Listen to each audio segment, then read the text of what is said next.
said that trans people who have committed violent offences against women should not be able to transfer to women's prisons if they haven't legally changed their gender. This after it emerged that a transgender inmate had sexually assaulted fellow prisoners after being sent to a women's prison.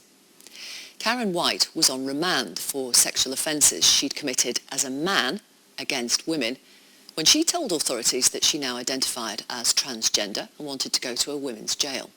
After a full review, they agreed, despite the nature of the crimes and her not undergoing any physical or legal gender transition. Whilst there, White sexually attacked female inmates, committing 4 assaults, and was transferred back to a male prison. Last week, White pleaded guilty to the assaults.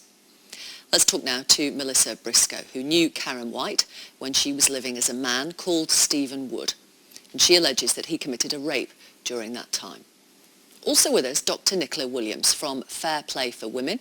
That's an organisation which is concerned that women's voices are not being listened to while transgender rights laws are being reformed. Also with us too, Tara Hudson. Tara is a trans woman who was put in a men's prison where she was sexually assaulted. Thank you very much, all of you, for talking to us. Melissa Briscoe, you first met Karen White when she was living as Stephen Wood and was in a hostel that you worked at. You say that Karen White identified as a gay man then? Yes, that's true, yes. And what do you think about the fact that the prison service transferred Karen White to a women's prison? I think with the offending history, it's absolutely unbelievable that that was allowed to happen. There's a very long history with this individual of physical violence, sexual violence against children and against adult women. And I cannot understand why they were allowed to be transferred to a women's prison and freely associate with women on the wing who were themselves vulnerable anyway, and be allowed to continue the offending pattern they've shown for around the last 20 years. Nicola, this came to light last week when White appeared at a Crown Court and pleaded guilty to rape. What do you think about the fact that someone charged with rape who says they identify as a woman was able to be put into a women's prison? It shows the risk assessment process is not working. And I think we have to be clear here that this isn't a one-off. There are other male-bodied, fully intact rapists in prison. There's somebody today called Jessica Winfield, moved from a male Category A prison into a women's prison. And Jessica is in a female prison now as we speak. That person committed 2 child rapes. So this isn't a one-off mistake with the prison service. This is actually prison policy. And it's that policy that needs to change. I'm not sure it is prison policy. They have a transgender case board that exists to decide upon the location of a transgender prisoner whose legal gender does not accord with their self-identified gender.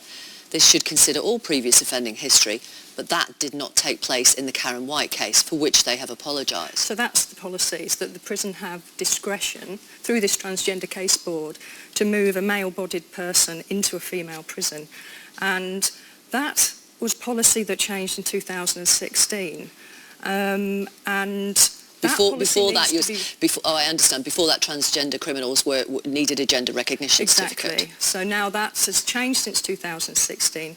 So actually, the prison, through a risk assessment process, can have the discretion to move a transgender person into a female prison, even if they have legal status as a male and male bodies. But one look at the criminal history would say that kind of, which is what they didn't do in the Karen White case. They didn't take into account the previous criminal history. This person was on remand for raping a woman. It's hard to know how they couldn't understand that that was the criminal history.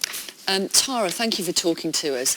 The chief executive of a prison reform group has said, quote, "There is emerging evidence that certain men are jumping on the trans bandwagon to access and harm very vulnerable women in prison." Do you agree? Yeah, I completely 100% agree. What I'm seeing at the moment, there's real transgender people like myself that have transitioned as children, lived my whole entire life as a female, my adult life. And now there's all of these people coming out of the woodwork, making it really difficult for me and people like me. they're just letting them change willy-nilly, and it's going the wrong way. I'm sorry, it's making me quite emotional. So do you think that men who have committed violence against women should not be able to transfer to women's prisons if they haven't legally changed their gender? Exactly. No way should they be allowed to be in there. No way. They should have to have, operations, and therefore they shouldn't be allowed to be able to change their gender behind bars. Yeah. What's that? I don't understand why they're letting people do that. And I'm a transgender person.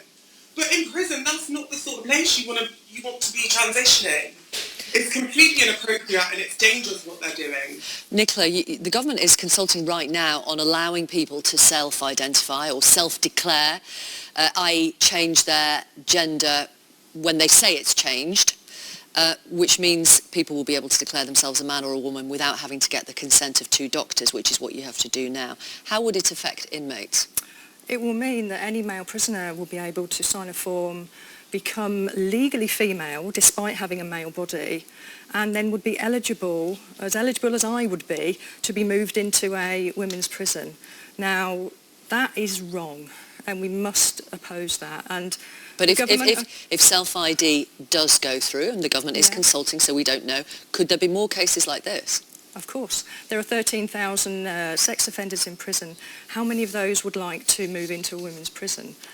So this issue about having a female birth certificate is not enough to stop people moving in. It should be based on someone's actual birth sex, or we need to have transgender women in a separate transgender wing, for example, because it's a male-bodied prisoner. However they identify, there's no evidence that their sexual offending would be any different. Go on, Tara. Yeah, in my case, I was placed in a male prison, and I was raped 3 times in 7 days.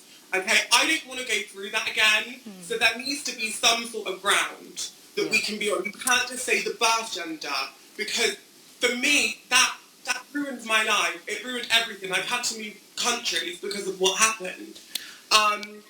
Being forced to, I had penises forced on me in my mouth and my anus. That's how it is. You think I should have to go through that again if I commit a crime? Male violence is... well, but you talked about potentially a separate area for transgender inmates. Because the issue there that Tara has been up against is males have attacked Tara. Okay. In a male prison. So we need to protect people like Tara, but I don't think that's through moving people like Tara into a female prison, because women shouldn't have to pick up the risk there and take that. Thanks. I'm going to pause it there, Tara. I'm going to pause it there, Tara. Thank you. Tara Hudson, thank you for talking to us, and Melissa Briscoe, and also Dr. Nicola Williams. Thank you. I'm sorry we couldn't spend more time on it, but thank you. Before we go, let's talk quickly about a new campaign.